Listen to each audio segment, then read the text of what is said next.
Amigos, ¿qué tal? Muy buenos días, 7 de la mañana con 1 minuto. Muchísimas gracias por acompañarnos en este lunes 25 de noviembre. Ya, Jorge, estamos en la última semana de noviembre y a ustedes, como siempre, gracias por su sintonía. Hola, Jorge, ¿cómo estás? Buenos días. ¿Qué tal, caro amigos televidentes? Bienvenidos.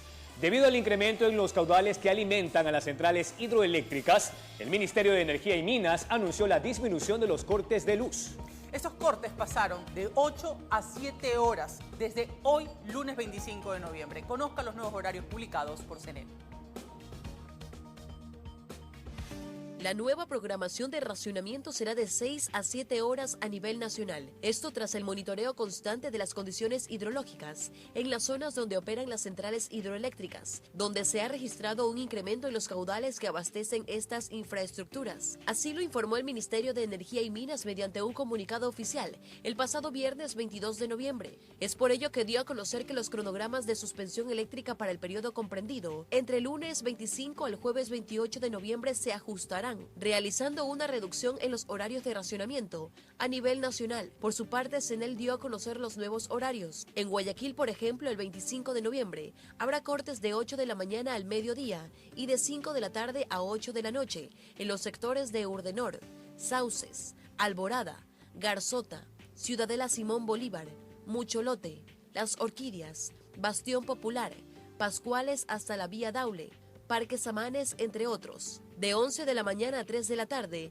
y de 8 a 11 de la noche en los sectores como Samanes, Los Vergeles, Los Rosales, Francisco de Orellana, Juan Montalvo, Sociovivienda, Nueva Prosperina, entre otros, de 1 de la madrugada a 5 de la mañana y de 8 a 11 de la mañana en las ciudadelas La Pradera, Tulipanes, Los Almendros, La Ceiba, Barrio Cuba, Avenida Domingo Comín, La Floresta, Luchadores del Guasmo, entre otros, de 4 de la madrugada a 8 de la mañana y de 5 de la tarde a 20 horas, en los sectores de Gómez Rendón, Rosendo Avilés, desde la calle Sedalana hasta Portete, Cooperativa 25 de Julio, Huancavilca hasta Nicolás Segovia, Los Esteros, Huangala, entre otros, y de 9 de la mañana al mediodía y de las 20 horas hasta medianoche, en la calle 29 Aba y Francisco Segura, La Chala, Gallegos Lara desde Bolivia hasta Venezuela, Cooperativas El Cisne, entre otras. Pueden buscar sus horarios en las páginas oficiales de CNEL,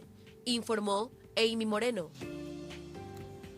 El presidente Daniel Noboa decretó la creación de un Comité Nacional de Ciberseguridad que deberá aprobar políticas y directrices en esta materia, con la intención de prepararse ante posibles amenazas cibernéticas que afecten al país. El presidente Daniel Noboa reformó el Reglamento General a la Ley Orgánica de Transformación Digital y Audiovisual, vigente desde 2023. Fue a través de Decreto Ejecutivo 464, que dispuso la conformación de un Comité Nacional de Ciberseguridad, todo con el propósito, dice el documento, de coordinar acciones en el ámbito de la ciberseguridad, orientadas a la identificación de riesgos potenciales, entre otras atribuciones.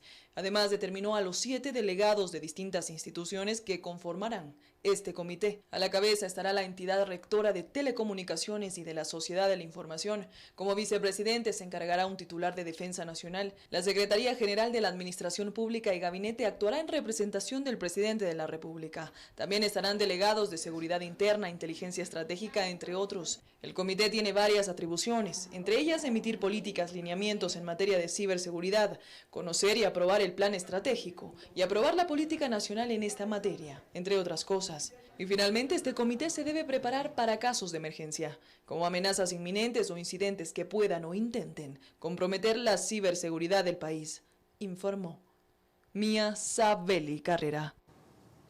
La tarde del sábado 23 de noviembre se ejecutó un operativo de control en las calles 29 y La Jota, al suroeste de Guayaquil.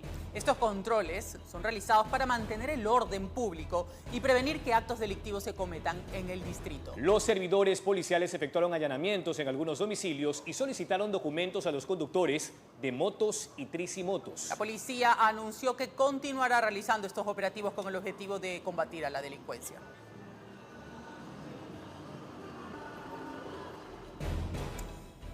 Y la Policía Nacional decomisó varias dosis de una sustancia blanquecina en pequeñas fundas plásticas en el sur de Quito. 3 personas fueron detenidas para investigaciones.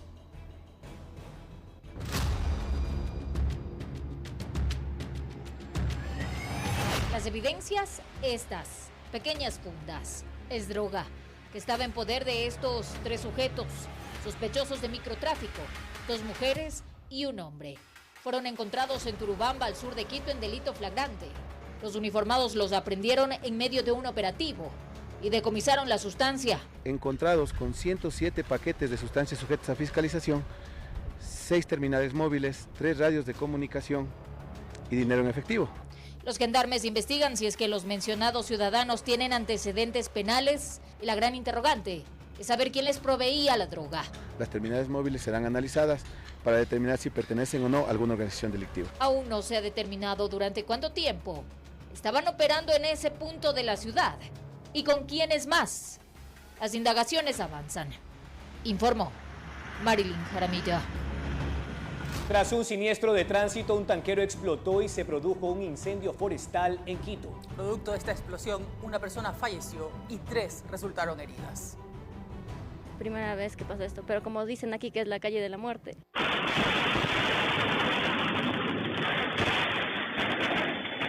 11 de la mañana y 37 minutos. En plena Simón Bolívar, a la altura de la loma de Puengasí, un tanquero pierde pista. Choca con un vehículo que invade el carril contrario. Inmediatamente se escucha una fuerte explosión. ¿Qué le digo? Fue como una bomba. Cuando salimos a ver por las ventanas, era como un hongo negro. Dios mío. El sábado 23 de noviembre se registró un trágico siniestro de tránsito en el que un hombre perdió la vida y otras 3 personas resultaron gravemente heridas. En el vehículo que se encuentra en la parte de atrás que ustedes pueden divisar, un vehículo azul liviano, ahí tenemos la persona sin signos vitales, iba con un acompañante que está siendo atendido en una ambulancia de Ayumed y los 2 heridos más fueron trasladados por ambulancia del Cuerpo de Bomberos hacia el Eugenio Espejo con lesiones traumáticas y también con quemaduras por el tema de la radiación hacia el fuego. Como una película, dijeron los vecinos que se vivió el escenario de este grave accidente. Y es que al parecer el conductor del tanquero habría perdido los frenos. Del impacto, al menos 5 explosiones se escucharon. Salió por el parabrisas, salió gateando, vino hasta acá, le dimos agua y de ahí se fue para abajo con los demás para que le ayuden abajo. ¿Cómo le viste en el cuerpo? ¿Estaba herido? El brazo estaba todo quemado, acá también la ropa estaba ya toda quemada, estaba sin pelo, todo el pelo se le fue. Como ya se pasó, yo dejé la moto ahí y me iba a tratar de... Sí, pero como ya vi que se explosionó de una, se prendió y de una se prendió. Explosionó y entonces me regresé. Los bomberos aseguraron que existen 3 viviendas afectadas. Hicimos un sobrevuelo con las naves no tripuladas. Se pudo verificar que en 3 de las viviendas se encuentran afectadas en el techo que daba en la parte justo de la ladera por el tema de la radiación que tuvo en el incendio forestal. En medio de esta tragedia se movilizaron más de 30 bomberos y equipos logísticos. Por más de 5 horas estuvo cerrado el sentido norte-sur de la avenida Simón Bolívar, por la loma de Puengasí. Que ya se va a ir llamando a los vecinos de las casas que todos salen a trabajar, que saquen sus tanques de gas porque podía explotar, la tragedia hubiera sido peor. Las autoridades aprovecharon para hacer un llamado de atención a la ciudadanía, para que se respete los límites de velocidad, la señalética correspondiente en las vías y se realicen los constantes mantenimientos a los vehículos justamente para evitar este tipo de siniestros de tránsito que deja a más de uno con la boca abierta y la mirada perdida. Lo peor, las víctimas mortales. Informó Mía Sabelli Carrera. Tras 2 horas de lluvias y la tarea titánica de voluntarios y miembros de las instituciones de socorro han logrado sofocar varios incendios en las zonas intangibles de El Cajas en Azuay. Sin embargo, la lucha contra el fuego sigue en otros lugares aledaños. Veamos. La repentina lluvia caída el sábado pasado en vitales sectores del Cajas de la ciudad de Cuenca, donde eran devorados por las llamas y que alegró a todos los que luchaban contra estos flagelos, causó un gran respiro. Y en este momento podemos decir que ya tenemos un alcance de control bastante adelantado. Sin embargo, de estas lluvias caídas, aún se encuentran activos otras zonas importantes por su diversidad ecológica y por las nacientes de agua, como son Jerez de Chaucha, Quitahuayco, Arquillo de Molleturo. De que estamos todavía en una batalla complicada en el sector de Molleturo, en el sector de Angas. Esta zona, que es una zona de importante interés para todos los cuencanos, sigue siendo protegida. De modo que todo el contingente de las instituciones de socorro se centran ahora en tareas de extinción bajo condiciones adversas en estos lugares donde el fuego no da tregua. No detenernos hasta que logremos el control de fuego forestal. Vamos a superar las 10.000 hectáreas, un número sin precedentes en la historia de nuestra provincia. Es algo que no puede repetirse.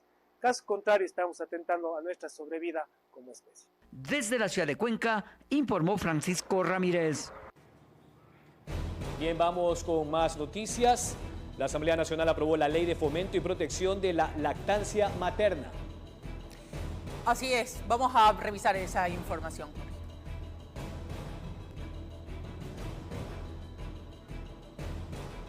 Montalvo, Sociovivienda, Nueva Prosperina, entre otros, de 1 de la madrugada a 5 de la mañana y de 8 a 11 de la mañana en las ciudadelas La Pradera, Tulipanes, Los Almendros, La Ceiba, Barrio Cuba, Avenida Domingo Comín, La Floresta, Luchadores del Guasmo, entre otros, de 4 de la madrugada a 8 de la mañana y de 5 de la tarde a 20 horas en los sectores de Gómez Rendón, Rosendo Avilés, desde la calle Sedalana hasta Portete, Cooperativa 25 de Julio, Huancavilca hasta Nicolás Segovia, Los Esteros, Huangala, entre otros, y de 9 de la mañana al mediodía y de las 20 horas hasta medianoche, en la calle 29 Aba y Francisco Segura, La Chala, Gallegos Lara desde Bolivia hasta Venezuela, Cooperativas El Cisne, entre otras. Pueden buscar sus horarios en las 20.000 plantas nativas en varios puntos de la capital. Ojo, esto no termina aquí. Tenemos un cronograma bastante extenso para el 2025, inclusive seguir ahora. Bueno, la información que estábamos viendo justamente era la reforestación que se está dando en este momento en Quito y que, por cierto, Jorge, ese es el inicio prácticamente de las fiestas de la capital que van a celebrar el 6 de diciembre. Pero ahora vamos con información política, Jorge.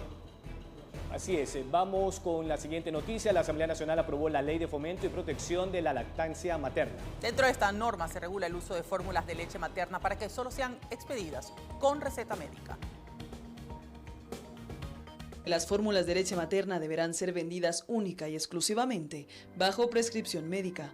Así consta en el informe aprobado por la Asamblea Nacional sobre la Ley de Fomento y Protección de la Lactancia Materna. Los sucedáneos de leche deben estar sujetos a prescripción médica. Esto para poder garantizar de alguna manera que todos los niños y las niñas puedan acceder, en el caso de que no puedan tener la lactancia materna de su madre, a leches de fórmula en este caso, pero que sean aptas y adecuadas para la salud de cada uno de los niños. Para los expertos, la leche materna durante los 6 primeros meses de vida de un bebé es fundamental y tratarla de reemplazar con fórmulas o sustancias es un error. Indiscutiblemente la lactancia materna es lo ideal en cuanto a la nutrición de los bebés, sobre todo sus primeros 6 meses de edad, en donde se recomienda la lactancia exclusiva. Con la aprobación de esta ley se pretende regular la promoción y donación de estas fórmulas, tanto en el sector público como en el privado. Creemos que esto tiene que ser absolutamente responsable y no podemos caer en la demagogia, de decir que la venta debe ser libre, porque así no estamos garantizando ni una alimentación adecuada, ni los estándares adecuados, ni mucho menos estamos garantizando que la leche que va a recibir ese niño sea la adecuada para su edad, para su peso y para sus condiciones médicas. Y de hecho el doctor pediatra neonatólogo Edison Pavón aseguró que es necesario el control, pero con ciertas excepciones. En Ecuador es común que las madres por alguna situación opten por alimentar a sus bebés con fórmulas, pero estas solo deberían funcionar en el desarrollo de un niño como complemento. En las salas de recién nacidos, en las salas de neonatología, tenemos bebitos que han nacido prematuros y que no pueden estar succionando. Entonces, la producción de la leche materna, por ende, no va a ser la misma que si fuese una mamita que tiene a su bebé que está en lactancia regular. Entonces, aquí tenemos que usar fórmulas para bebitos prematuros. Es un abanico de posibilidades que tenemos al frente, sobre los que habrá que conversar para llegar a un consenso. Así entonces, esta ley limita el uso de las fórmulas de leche materna a situaciones de emergencia, reconocidas únicamente por una autoridad competente. Informó Mía Sabeli Carrera.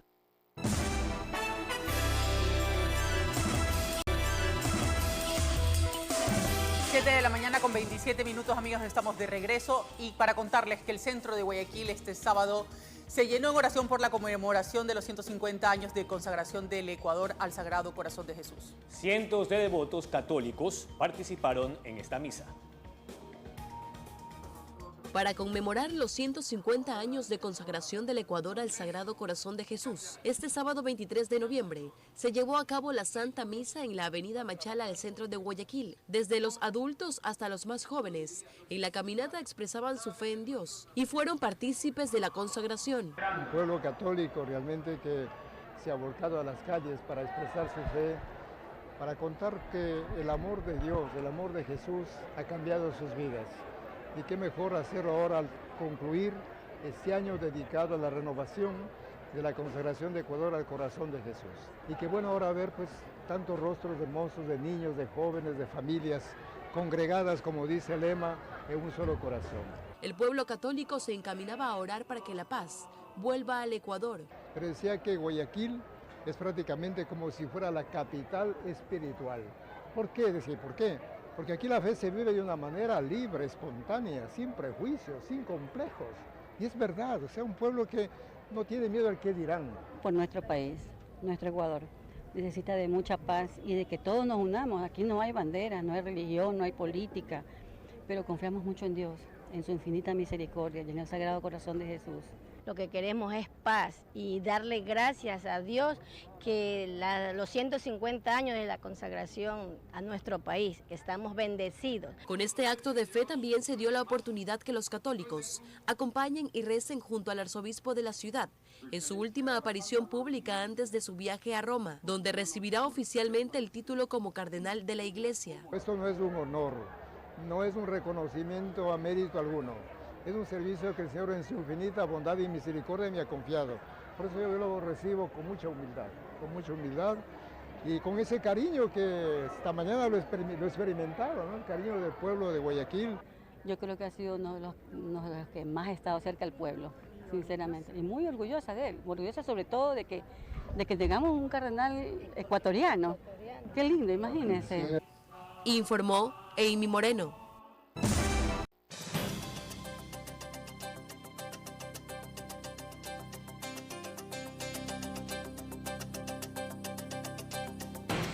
Son las 7 de la mañana con 34 minutos. Vamos a hacer un inventario del gobierno de Daniel Noboa Sin a un año de su gestión. Por ejemplo, ¿qué ha pasado en materia de seguridad, política fiscal, frente social, empleo juvenil, incluso el manejo de la crisis energética? Por ello hemos invitado a Estefanía Luzuriaga, experta en comunicación política. ¿Cómo le va? Bienvenida. Muchas gracias por la invitación. Feliz de estar acá. Bien, a ver, el Plan Fénix surge para aplicar luego un estado de conflicto armado interno, porque en el Ecuador el año pasado se cometieron 8.000 muertes que abordaban una tasa internacional de al menos 45 muertes violentas por cada 100.000 habitantes. Hoy el bloque de seguridad afirma que han bajado esa cifra en un 18%. ¿Se ha logrado el objetivo o no? Digamos, el índice de reducción es increíble para lo que se esperaría en un periodo tan corto. Recordemos que es un año de gestión y para mí lo más importante son las estrategias que se han implementado de manera transversal. Es decir, no es pensar solamente en que hoy tenemos 18% menos de homicidios, es pensar que hay un plan estructurado que va a permitir seguir avanzando contra algo que es un problema estructural. Es decir, que no es un problema de ese gobierno, Daniel Noboa, es un problema que se ha venido tejiendo en la parte oscura, digamos, de nuestra sociedad durante muchos años. Entonces, el proceso de solución va a tomar tiempo. Estamos empezando y vamos, en mi opinión, por buen camino. Bueno, según el gobierno también se ha logrado el decomiso de 227 toneladas de droga y la inhabilitación de 33 pistas clandestinas. Esto que ha sido muy habitual en los últimos años. Por supuesto, evidentemente parte de la estrategia es dificultar la gestión y la exportación de la droga. De esa manera afectamos la economía de estos narcoequipos, digámoslo así, que tienen una rama que obviamente es la rama criminal, pero hay una rama que es completamente comercial. A esa estamos apuntando cuando se complejiza la logística, cuando se hacen gestiones como las que acabamos de mencionar, de decomisar la droga o de acabar con estas pistas ilegales. Tratar de hacer difícil la gestión de la venta, de la exportación de la droga para limitar sus ingresos y de esa manera también debilitar la rama criminal. El Plan Fénix tiene un trabajo de largo aliento y hablamos de los secuestros y las extorsiones. Se crearon dos fuerzas especializadas, la FICE contra la extorsión y la FIAC en materia de tareas anticriminales. Pero fíjese lo que pasa con las cifras. Hasta la fecha se han cometido más de 2.108 secuestros y 10.350 extorsiones. Allí quizás demanda más tiempo. Por supuesto, el tema es mucho más complejo. Primero, porque obviamente resulta de una nueva forma de generar ingresos para estos grupos. Lo veíamos en Colombia y en México, a pesar de todas las gestiones que se hacían en los años de los 90 en Colombia para limitar la FARC, el ELN, paramilitares, entre otros. El tema del secuestro se mantuvo hasta muchísimo tiempo después, porque es una forma de conseguir dinero para subvencionar toda la logística y toda la gestión diaria de estos grupos. Entonces, definitivamente se han implementado esas agencias, se esperaría ver mayores resultados, idealmente en un nuevo periodo o en lo que queda del periodo actual del presidente Daniel Noboa. El discurso bandera de Daniel Noboa ha sido los jóvenes. Por eso apenas llegó al gobierno, promovió la ley para la eficiencia económica y generación de empleo joven. Según las cifras del mismo gobierno, más de 300.000 plazas se crearon a partir de esta legislación vigente. Pero, ¿eso se percibe en la calle o no? Bien, yo creo que los jóvenes siguen siendo la base electoral del presidente Daniel Noboa. Creo que hay una construcción de un discurso muy cercano a ellos, un tono de comunicación que también refleja los códigos culturales de ese grupo. Y definitivamente vemos un gobierno que ha apostado en la construcción de políticas públicas, no solamente, digamos, en el plan empleo juvenil, sino también los incentivos que se han hecho para las empresas privadas, el incentivo también desde el IES para la afiliación joven con unos beneficios diferenciales. Entonces, por $50 mensuales. Así es. Entonces, digamos, es un gobierno que no solamente le habla desde la comunicación política a este grupo, sino que es un gobierno que también está intentando implementar estrategias en diferentes campos y desde todas las carteras para ese grupo. Y el programa Jóvenes en Acción también, ¿no? Que busca la mitigación del cambio climático, un incentivo de $400 mensuales. Es buenísimo, es decir, es un programa que implementa dos ramas. Por un lado, evidentemente, la subvención económica de $400, pero por otro lado, la formación y la capacitación. Es decir, es darle al joven un tiempo para poder formarse, para poder desarrollar habilidades, financiado por el gobierno. Ahora, en el caso de las finanzas públicas, Daniel Noboa se topó con un valor pendiente por más de $3.000 millones, proveedores, GATS, IES y demás. Tuvo que acudir al FMI por un préstamo de $4.000 millones, de los cuales 1.000 ya fueron asignados en junio, faltan 500 para diciembre. ¿Eso ha permitido ordenar la casa en Carondelet? Bien, yo creo que hemos visto, recuerdo cuando empezaba Daniel Noboa, el periodo que no había ni siquiera dinero para pagarle a los GATS, no sé si recordamos eso. Entonces, de alguna manera vemos orden en la casa, vemos que los GATS están siendo, digamos, cumplidas sus obligaciones, vemos que el FMI ha generado préstamos y vemos que esos préstamos también están siendo transferidas a las instituciones de banca pública a nivel nacional. Entonces, hay cierto orden. Evidentemente, la crisis económica del país no ha terminado, al igual que la crisis de seguridad y la crisis económica son crisis estructurales. Entonces, evidentemente no está, digamos, resuelto, pero se han dado pasos, digamos, de manera coordinada para solucionar y para darle un respiro al gobierno. Dentro de ellos, por ejemplo, el tema del IVA, el tema de los combustibles, ¿no? Para tratar de que el gobierno pueda responder a sus obligaciones. Según los datos del mismo gobierno, se han cancelado $2.600 millones al IES, la deuda es más alta. Se han asignado también $340 millones en créditos a los GATS a través del BEDE y finalmente una inversión de $332 millones en infraestructura. ¿Aquello evidencia lo que se logra desde el gobierno o no? Justamente es lo que acabamos de mencionar, es decir, esa limpieza de la casa, esa organización de las finanzas públicas permite también que no solamente el gobierno nacional, sino los gobiernos locales se beneficien de este tipo de iniciativas que se están haciendo desde el Poder Ejecutivo. Nos queda poco tiempo. La crisis energética, ¿la ha logrado administrar, gestionar bien el presidente a pesar de haber llegado a cortes de hasta 14 horas porque nunca se hizo ninguna inversión en el parque termoeléctrico debido a la falta de lluvias? Bien, definitivamente creo que si hay un talón de Aquiles para este gobierno ha sido el tema de la crisis energética. Sin embargo, la ciudadanía sabe y tiene claridad sobre que estamos lidiando con unas consecuencias de un mal manejo anterior. El gobierno lo ha dicho en repetidas ocasiones, es un problema que nos está tomando tiempo resolucionar, que no vamos a sentarnos a conversar sobre quién es el culpable y que vamos a resolver. Yo creo que si el gobierno de Daniel Noboa resuelve la crisis energética o por lo menos logra generar una hoja de ruta que se cumpla, vamos a tener muchas posibilidades de que el ciudadano a pie, termine de entender que es un factor que influye, que es el clima y que no está controlado necesariamente por el gobierno. Evidentemente nos afecta a todos. Pues, igual ha planteado una serie de alternativas, ¿no? Tenemos la compensación para facturas de hasta 180 kilovatios hora, la adquisición de soluciones termoeléctricas móviles, una barcaza, sí, generadores que todavía no llegan, por al menos 241 megavatios, pero la idea es ir superando.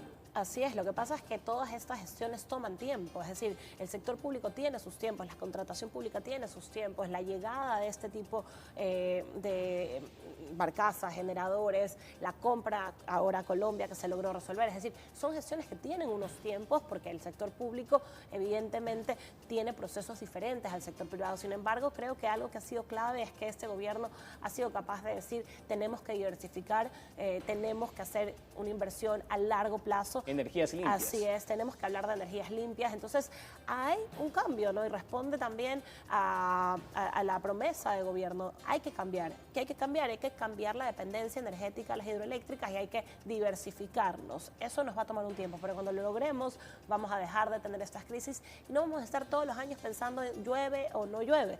Hay que invertir en otras formas de energía y como país tenemos que ser conscientes que eso toma un tiempo. El mismo presidente en su última entrevista dijo que estaba consciente del golpe que significa todo este problema de los cortes. Sin embargo, se ha comprometido a que en diciembre terminen este tipo de apagones. ¿Será posible? Se están haciendo todas las gestiones. Vemos a diario a las diferentes representantes de las carteras mencionar las acciones que se están haciendo. Yo creo que en diciembre vamos a tener una solución al problema, por lo menos de manera organizada. Estamos esperando justamente la llegada de los generadores, las llegadas de las barcazas. Si todo eso se da como se tiene que dar, deberíamos encontrar el primer alivio para los hogares ecuatorianos en ese sentido. Muchas gracias. Era Estefanía Luzuriaga, es experta en comunicación política. Hemos hecho un inventario en torno a la gestión del presidente Daniel Noboa en varios de sus frentes. Así concluye la entrevista del día. Vamos a una pausa comercial y luego volvemos con más aquí en La Noticia Primera Emisión.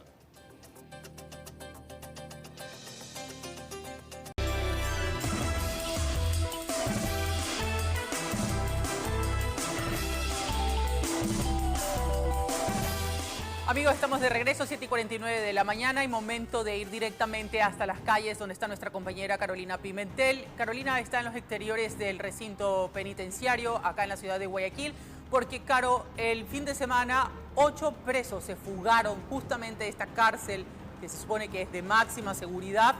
7 lograron ser recapturados, pero cuéntanos un poco cuál es el ambiente a esta hora ya 2 días después de lo que ocurrió.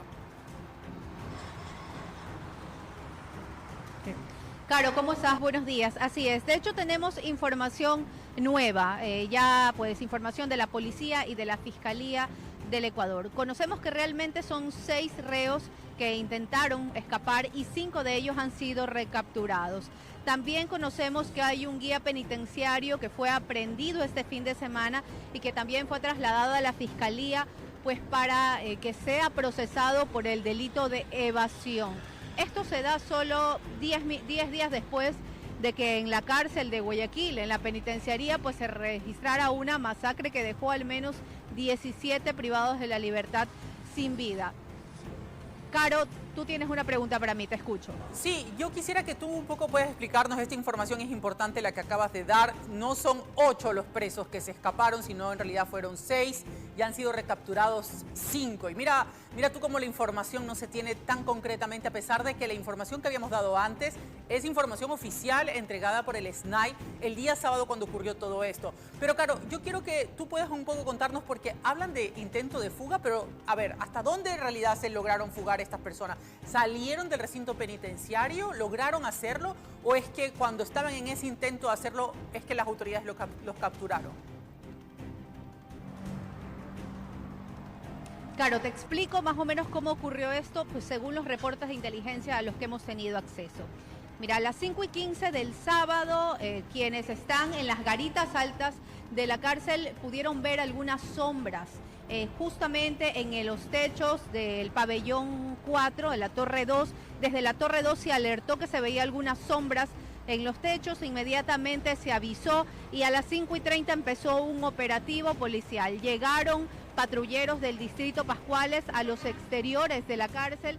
También salieron algunos uniformados. Recordemos que aquí en el recinto penitenciario hay pues al menos 1000 uniformados de las Fuerzas Armadas que están pendientes y que están ahí perennemente desde hace 2 años. Ellos se activaron, hicieron un recorrido por el sector de la Germania, justo el barrio aledaño a la cárcel regional, y realmente esas 5 personas que fueron recapturadas cuando todavía se estaban bajando de los techos con la ayuda de unas sogas. La Policía Nacional ha encontrado algunos indicios, por ejemplo, sogas, alicates, incluso se menciona aquí, si me permiten un segundo leerlo, pues algunos implementos celulares, cargadores, chips de teléfono, pero hemos recabado toda la información en la siguiente nota, así que los invito a ver todos los detalles de esta noticia, pues que a todos asombra aquí en la cárcel regional de Guayaquil.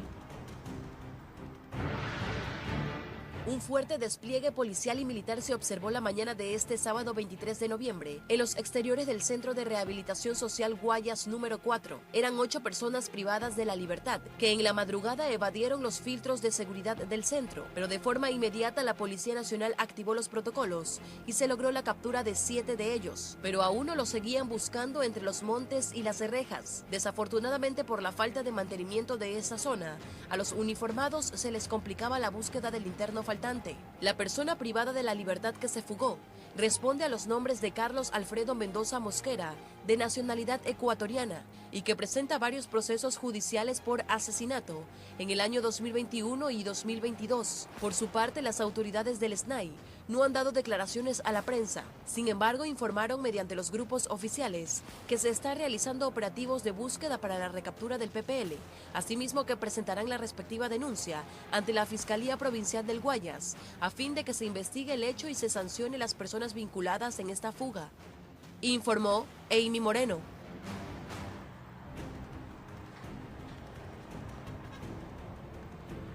Y estos PPLs pertenecían al pabellón 4, al ala 7 y específicamente estaban en la celda 301. Conocemos que hay un agente penitenciario que está detenido, que ha sido procesado por el delito de evasión porque supuestamente entregó las llaves del pabellón y de la celda a estos PPLs que fueron capturados cuando estaban saliendo del recinto penitenciario. Uno de ellos está prófugo, pues, y la policía ha activado mecanismos de seguridad, algunos protocolos para poder recapturarlo en las próximas horas. Conocemos entonces que al menos hasta la Fiscalía del Guayas durante este fin de semana llegaron 6 personas, 5 PPLs que fueron capturados y este guía penitenciario que estaría involucrado en este hecho. Nosotros vamos a ir un corte, pero al volver tenemos más información.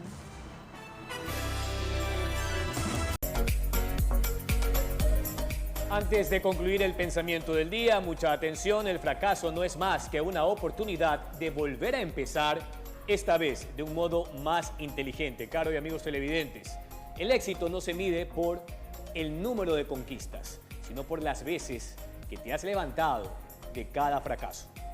Así es, Jorge. Y además, qué buena oportunidad porque hoy es lunes, inicia esta semana, así que a ustedes agradecerles como siempre por la cita de todos los días a las 7 de la mañana. Los dejamos con más información, Jorge. De inmediato, la noticia en la comunidad. Excelente lunes. Buenas noches.